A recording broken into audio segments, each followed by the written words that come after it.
Hello again, squaddies. Welcome back once again to Dauntless and the Shattered Isles and the Fearless Slayer's Guide series. As always, I am D. Now you can see that I'm wearing the Austrian repeaters on my belt right now, including going on my butt for some reason. But as you can probably tell from the title of this, I'm not going to be going too far into them, because the Austrian repeaters, even with the mods that they've gotten, haven't really changed that much. They're still pretty similar to what they were. Here, let me show you. In that, the real way to make these, or the real way to change how these play, is to change the barrel, the chamber, and the grip. Now, the barrel just changes your damage type. The chamber is where you get your first ability, like always. There's three in this case. The full bore chamber, which I use, which is a piercing snipe shot, really. And if you empower it, it does more damage and pushes you backward. Salvo chamber, like it's an explosive missile in a line, or 3 missiles in a spread on the empower. And the marksman chamber, which is shot in a line, and it does a damage increasing debuff to wherever it hits. Then there's the grips. I've only got the captain's grip, which gives you a buff that anybody can pick up. However, didn't mean to do that.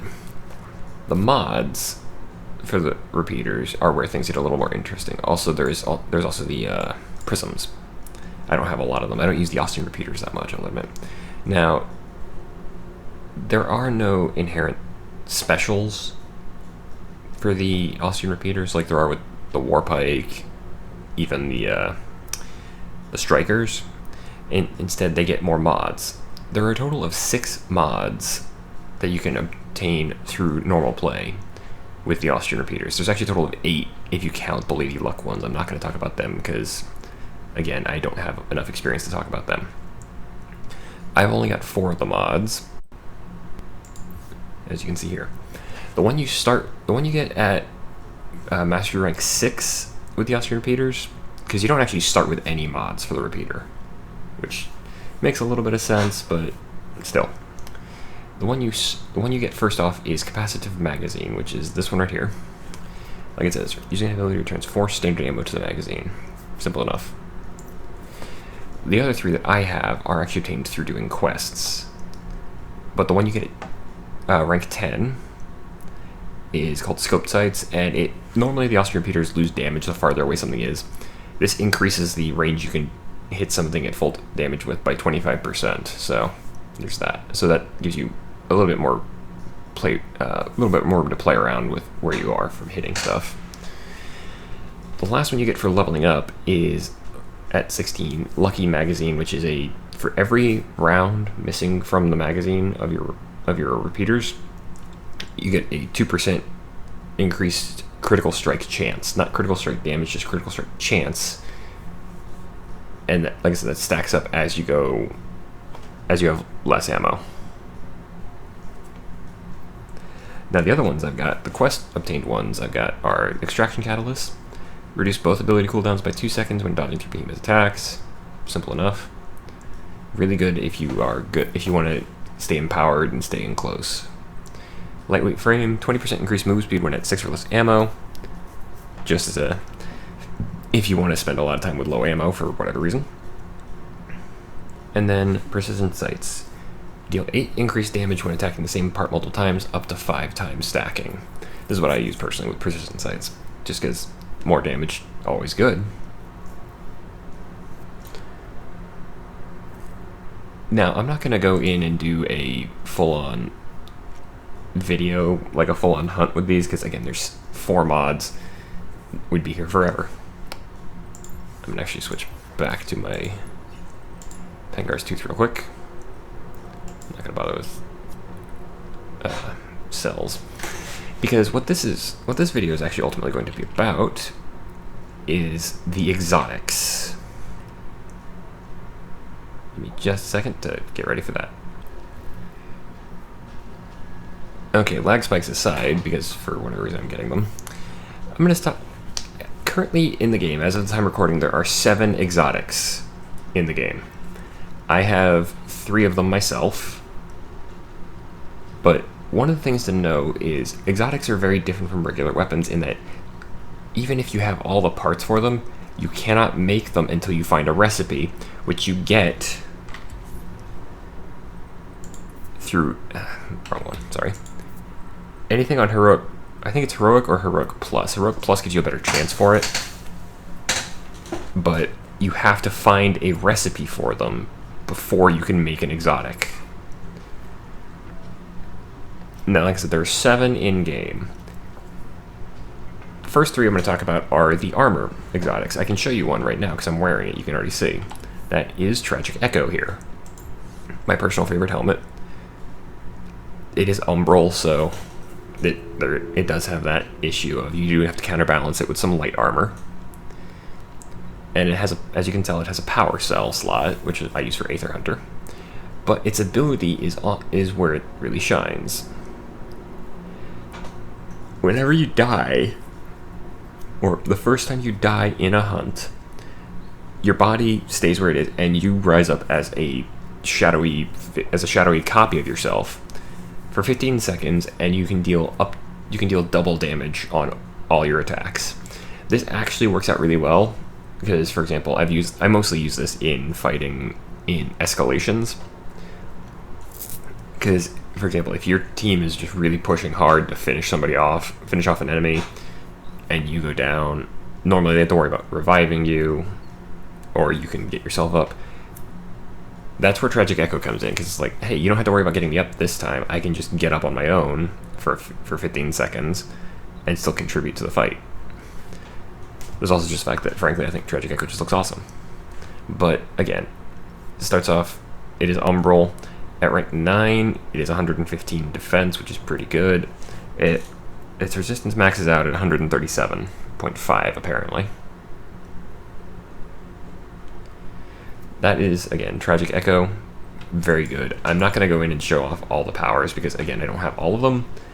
But it's also just a good idea. It's also just because I don't know if I'm going to die or not, and I try to avoid it.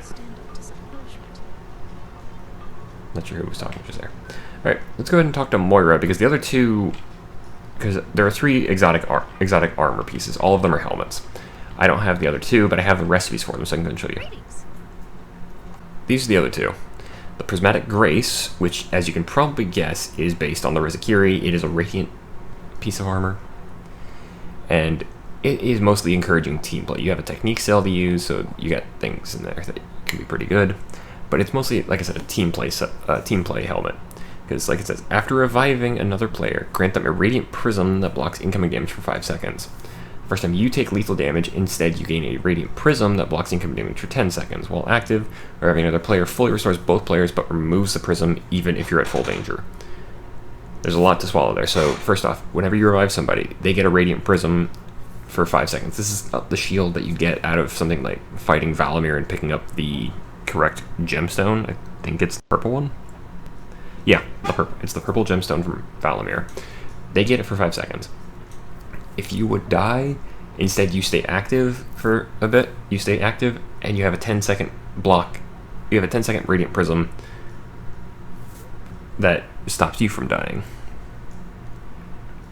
While either prism is active, or while your 10-second prism is active, even at full danger, you can revive somebody, and you'll both be healed to full health. This can be a make or break thing in a fight. So, Prismatic Grace is actually one of my big goals right now. The final one of the armor exotics is this, the Skullforge.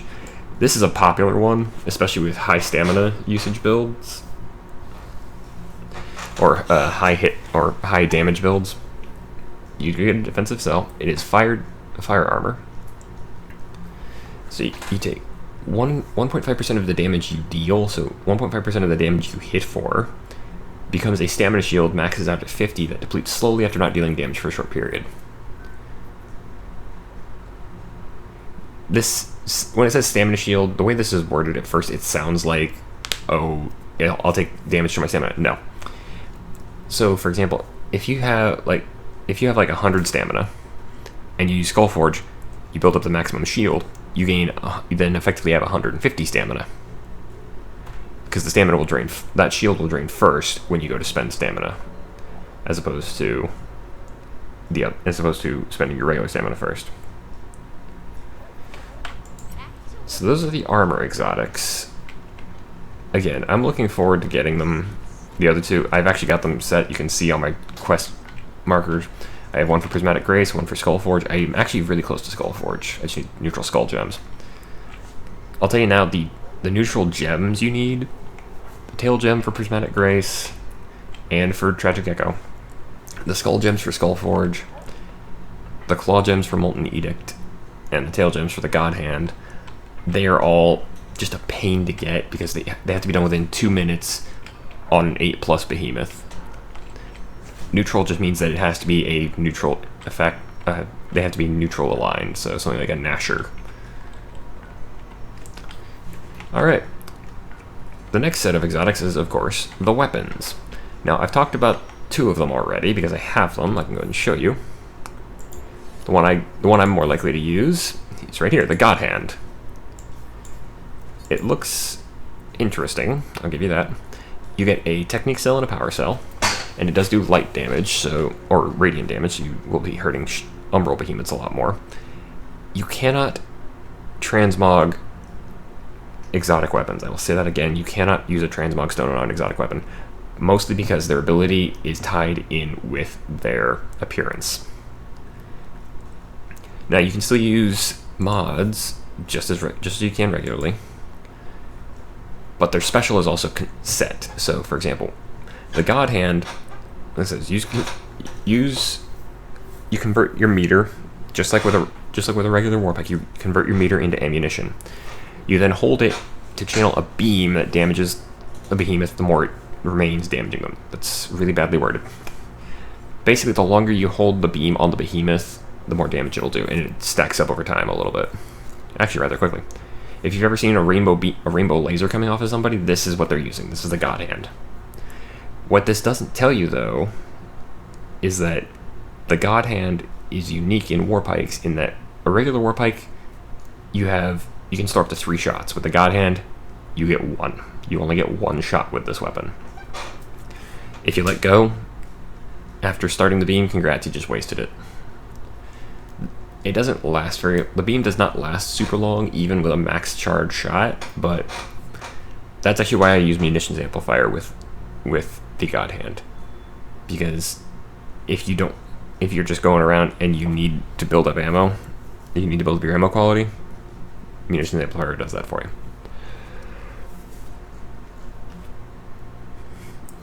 The other exotic weapon I currently have access to, right here, the Molten Edict. Kind of the ultimate Charog hammer, if you want to think of it that way. Again, mods still work. You get power and defensive cells. This is an interesting ability because it converts all explosive uses of ammo into fireball attacks that deal damage based on ammo quality. From what I saw, this completely negates the ability to do the loading shells. So you can't do like the shotgun blast or the hammer cannon, as I called it before. Instead, what this does is, for example, if you do the finale, where you channel your ammo into the hammerhead and then bring it in a jumping smash straight down, that's when this is used. What this does is, effectively, it launches the rolling fireball from the Charog, that rolling lava ball that it uses a lot at the start of fights. The thing is, yours doesn't track, it just goes in a straight line. However, if you do this on the head of a long behemoth, it will hit all the way through. So the Molten Edict is actually pretty useful. And if you want to do some fire damage, I'd recommend going for it, because it's pretty good. Alright, now the other 2, I can't really show you because I don't have them. So instead I'm just going to swap back to my standard loadout. But the other 2 are also weapons. One of which you can actually get here at Will's. I don't have the recipe for it, so I can't show it to you, but it's called the Hunger.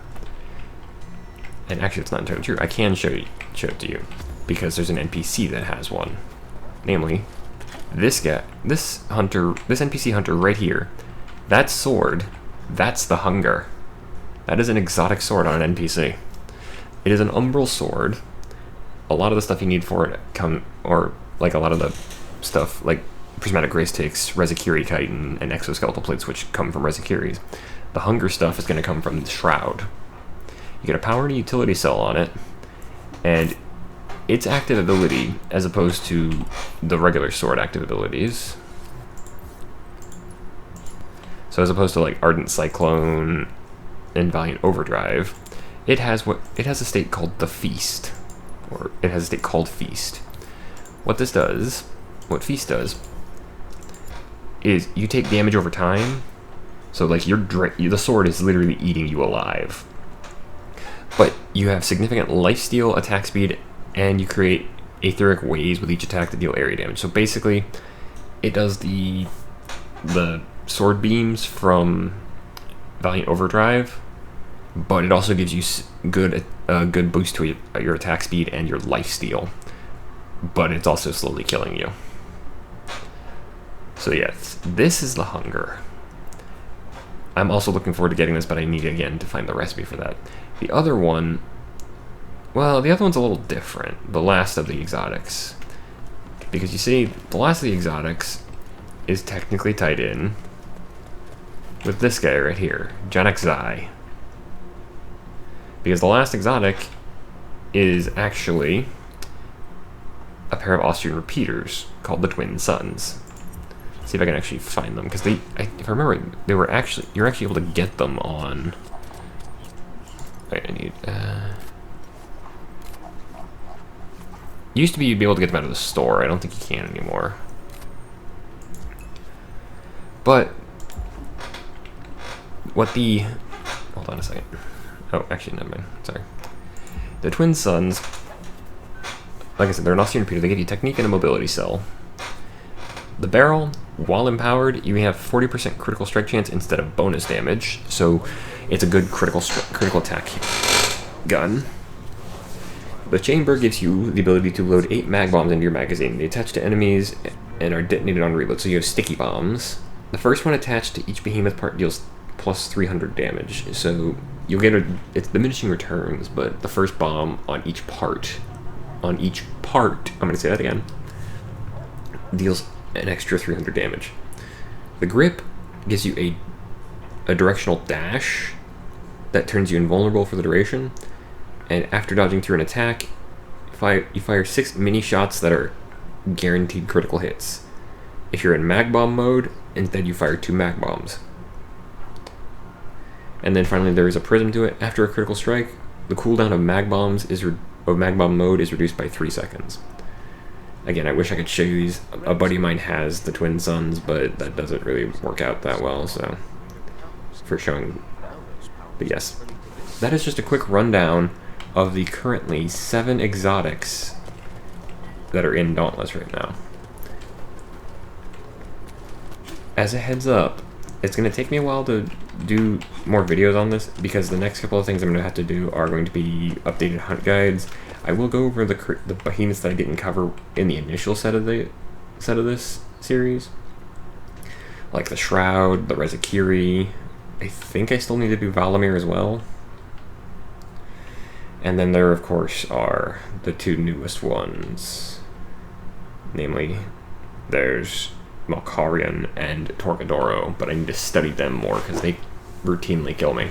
Well, actually, don't routinely kill me, they routinely put a hurt on me. If you guys enjoyed this, and I know it's a short one, feel free to drop a like on the video. You can also leave a comment down below if you have anything you'd like to say.